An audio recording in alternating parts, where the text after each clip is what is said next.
Ladies and gentlemen, welcome. I'm Josh Hayes, and I'd like to share with you the amazing story of the MMORPG. I've spent tens of thousands of hours inside virtual worlds, journeying through fantastic lands, going on unforgettable adventures, and making lifelong friends along the way. But how did this all start? Every corner of the globe is connected through online games, with virtual worlds larger than real-life countries accessed daily by millions of people. How were online games developed? Who built them? And what dark secrets does the industry want us to forget? Which games succeeded? Which failed? And which were the most important? I'm going to take you on a journey from 1958 to now and chronicle the rise of a genre. This is the story of our virtual world, a history of the MMORPG. What is an MMORPG? MMORPG stands for Massively Multiplayer Online Role-Playing Game. Some of these games have been so successful they've secured a place in our cultural history. They've spawned real-life merchandise, conventions, even major Hollywood films. If you've played an MMORPG, there are many mechanics and stylistic choices you'll consider standard. A medieval fantasy setting, items and equipment, your in-game avatar physically wearing the items you've equipped to them, health bars, magic energy, quests, raids and bosses, chat at the bottom of the screen, unique instances, and player-to-player trade or combat. But where did all these things come from? Who did it first?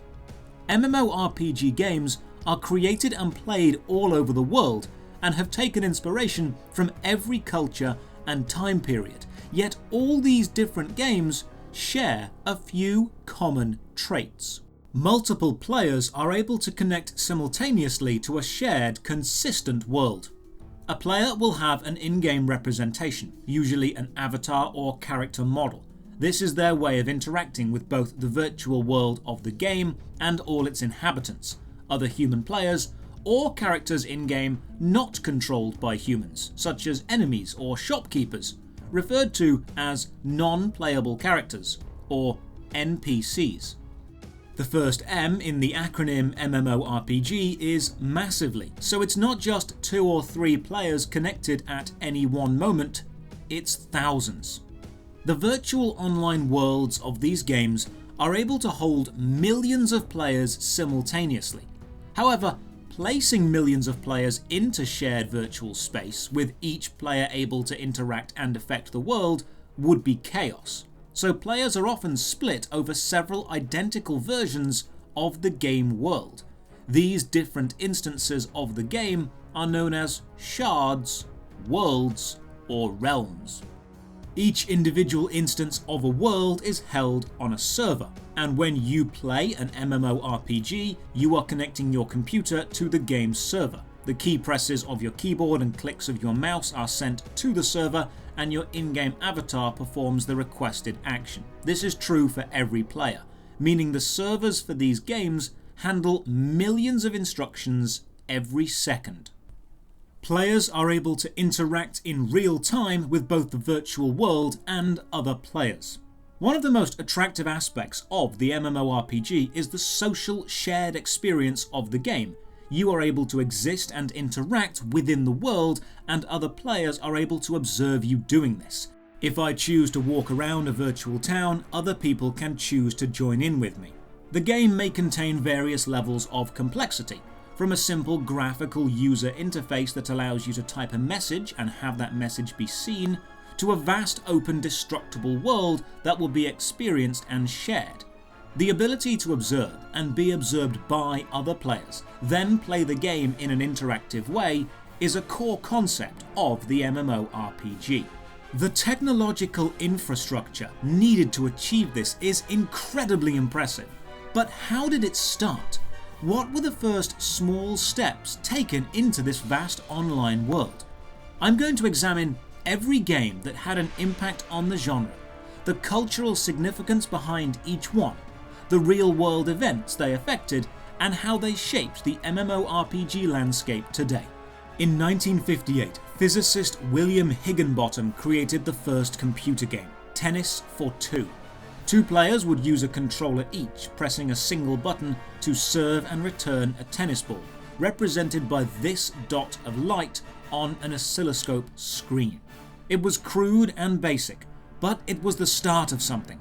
It was the first time two people had played a virtual game together, with the input of each player having meaning to the other. This was the catalyst for the gaming industry as a whole, but the MMORPG story truly begins 16 years later, in 1974. The year is 1974. The world population had just reached 4 billion people. The BBC launched CFAX while Killer Queen played on the radio, and in NASA's Ames Research Center in California, programmer Steve Colley was working on his video game Maize War. 1 year earlier, Steve Colley and Greg Thompson had worked together to develop a rudimentary video game called Maze. The gameplay was simple: navigate a maze. However, the techniques used in creation of the game and the future networking abilities would lay the foundations for the MMORPG genre. Maze used a simple graphical interface, a first-person view with lines drawn from the corner of the screen toward the center to represent the walls of a corridor. To the left-hand side were details about the current maze. This screenshot may seem basic to us now, but the gameplay shown here was one of the earliest uses of placing a heads-up display, or HUD, information to the left-hand side, and pioneered the first-person viewpoint. Solving a maze was fun for a bit, but quickly grew dull. The player was alone in the virtual world, and with success being only a matter of time, the desire to play waned. Then in 1974, Howard Palmer joined the developing duo and added in an aspect that would change gaming forever.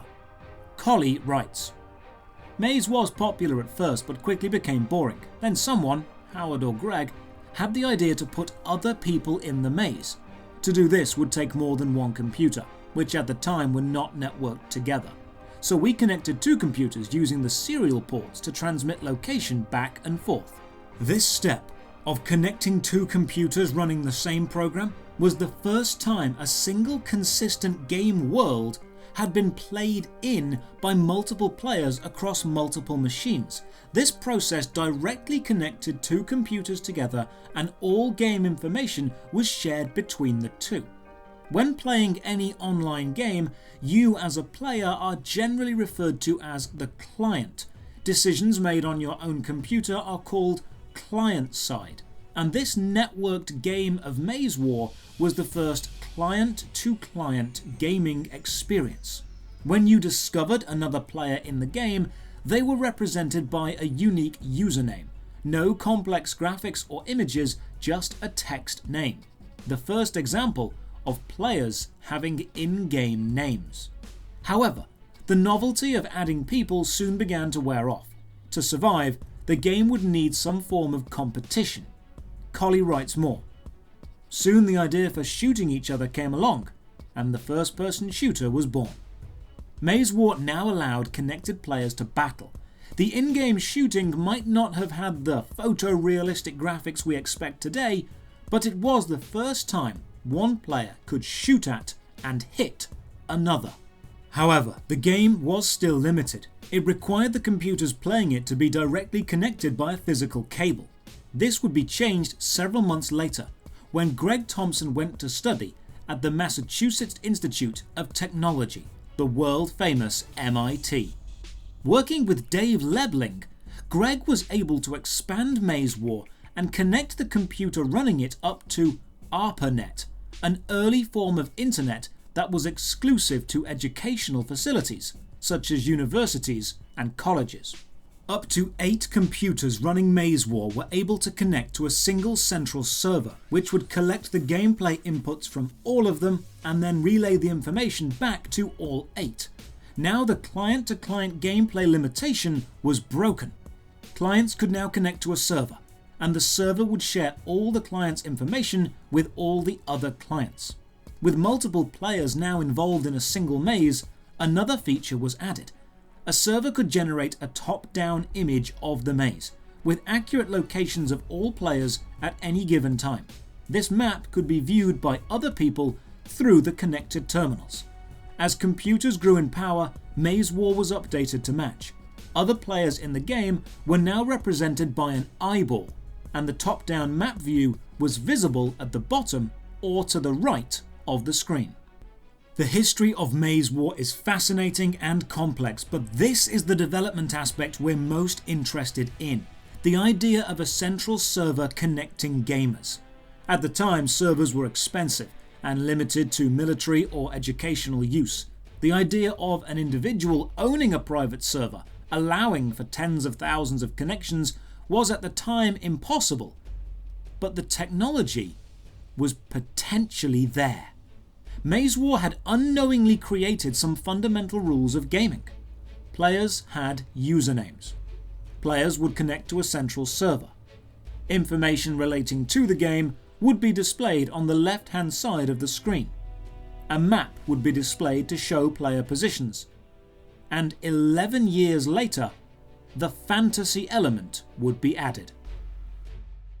The history of video games would continue, but focusing on our MMORPG story, we need to wait 11 years for the next major development, and it would come from two classmates at the University of Virginia. In 1980, classmates John Taylor and Kelton Flynn created Dungeons of Kesmai, a simple adventure game inspired by the tabletop role-playing game Dungeons and Dragons. John and Kelton would found Kesmai Studios in 1982 and develop the world-building games Mega Wars and Mega Wars 3. These games were mostly text-based, with a small part of the screen dedicated to ASCII art graphics.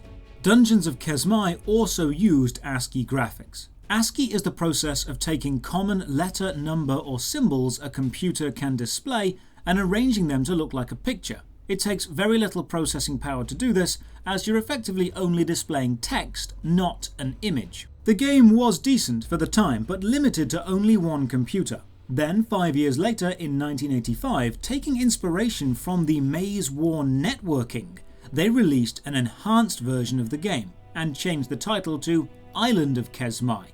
This version launched on CompuServe, one of the earliest providers of commercial internet access. These types of early online games were known as MultiUser Dungeons, or MUDs. They followed the same client-server connection of Maize War, but allowed many more players to connect at the same time. The in-game world was mostly explored through text description, as computer graphics were taxing to run and extremely crude. Internet at the time was limited to a download speed of 56K. And with such limited bandwidth, the game was incredibly basic, processing only one command every 10 seconds. However, even with its simplistic graphics and slow gameplay, it was adding to the genre. Players had to create a character, just like pen and paper Dungeons and Dragons, choosing a class and important attributes. This is one of the earliest examples of an online game requiring you to customize and build your own unique character. Then, once connected to the game, players had the ability to type messages and have those messages be seen by other players. The chat would appear at the bottom of the screen. A simple stylistic choice at the time that, as we know now, became the industry standard. This is how things happen. One designer does something, everyone accepts it as the done thing and follows suit. You'll see this trend a lot. Below the chat, you could see your character information. All these important stats borrowed heavily from Dungeons and Dragons, and include the amount of experience your character has gained, how much stamina you had remaining to move, and how many magic points you had. The game was a top-down dungeon crawler, with the world divided into square tiles and each move command moving your in-game avatar one tile. Your avatar was simply a letter. The tiles could sometimes contain items you were able to pick up. If a tile had an item on it, you would be able to see it represented by a lowercase letter. Weak computer-controlled enemies, known as mobs, were also present, and players could work together to kill these mobs. Players could also accept and complete in-game challenges, such as collecting a certain item or killing a certain number of mobs. These challenges became known as quests. Along with character creation, in-game chat, mobs, item drops and quests, Island of Kesmai would influence the MMORPG genre in a much more powerful way without even being aware of it. Island of Kesmai was a fantasy game based on the fantasy world of Dungeons & Dragons, which in turn is heavily influenced by Lord of the Rings. Island of Kesmai may have been designed as a fantasy game because the creators enjoyed fantasy, but it set a precedent. Online games and fantasy were from this moment linked, and that connection would only grow as the years went on. We're only 2 influential games in, and we've already established some elements that would become cornerstones of the genre. Players connect to a central server. Each player has a unique username. Heavy inspiration from the Dungeons & Dragons fantasy tabletop game, including medieval fantasy settings, character statistics, dungeons, and collectible items. Weak enemies are known as mobs. Chain of events reward in-game experience, known as quests. Graphical representation of the game displayed to the center and top left of the screen. Heads-up information to the left.